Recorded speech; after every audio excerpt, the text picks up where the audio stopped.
వరంగల్లోని ముంపు ప్రాంతాల్లో పర్యటిస్తున్నారు మంత్రి సురేఖ. ప్రస్తుతం మల్లుస్వరాజ నగర్, ఎన్ఎన్ నగర్లో పర్యటించి అధికారులతో కలిసి సహాయక చర్యలపై ఎప్పటికప్పుడు సమీక్షిస్తున్నారు.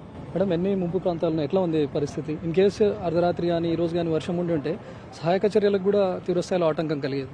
నిన్న సాయంత్రం నుండి కూడా కలెక్టర్ గారు వారు కంటిన్యూగా మానిటర్ చేస్తూనే ఉన్నారు. ఈవినింగే కార్పొరేటర్స్ వాళ్ళందరూ కూడా వాళ్ళ డివిజన్లలో ఉన్న కాలనీలు ఏవి మునుగుతాయో తెలుసు. వాళ్ళందరూ కూడా నిన్న సాయంత్రమే వాళ్ళని బయటికి రమ్మంటే ఎవరు కూడా మాకేం కాదు మేము రాము అని చెప్పేసి మొండికేసి అసలు రావడానికి ఇష్టపడలేదు. దానివల్ల ఏమైందంటే ఈరోజు వాటర్ మొత్తం వచ్చేసి వాళ్ళు మొత్తం చుట్టూ నిండిపోయి వాళ్ళు బంగ్లాల పైకి ఎక్కి కూర్చోవడం జరిగింది.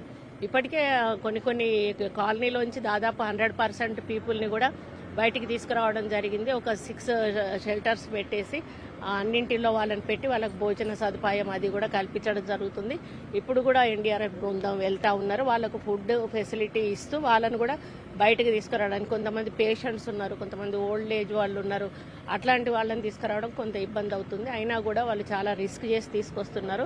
మాకు బోట్స్ లేకపోవడం కొంత ప్రాబ్లం అయింది. ప్లస్ ఫుడ్ సప్లై కోసమని డ్రోన్స్ కూడా తెప్పిస్తున్నాం. ఒకవేళ ఈ లేట్ అయినా కూడా వాళ్ళకి ఇంత లోపల ఫుడ్ ఫెసిలిటీ కల్పించాలని ఏవైతే మేము షెల్టర్స్ పెట్టామో అన్ని షెల్టర్స్లో కూడా వంటలు వండి వాళ్ళందరికీ కూడా భోజనాలు పెట్టడం జరుగుతూ ఉంది. మొత్తం ఇదంతా కూడా సెట్ రైట్ అయ్యే వరకు కూడా ఆ రెస్పాన్సిబిలిటీ మేమే తీసుకుంటాము. నిన్న ఈరోజు స్కూల్స్కు కూడా హాలిడేస్ ఇచ్చాము. పబ్లిక్ కూడా మేము చెప్తా ఉన్నాం, దయచేసి బయటకు రాకండి.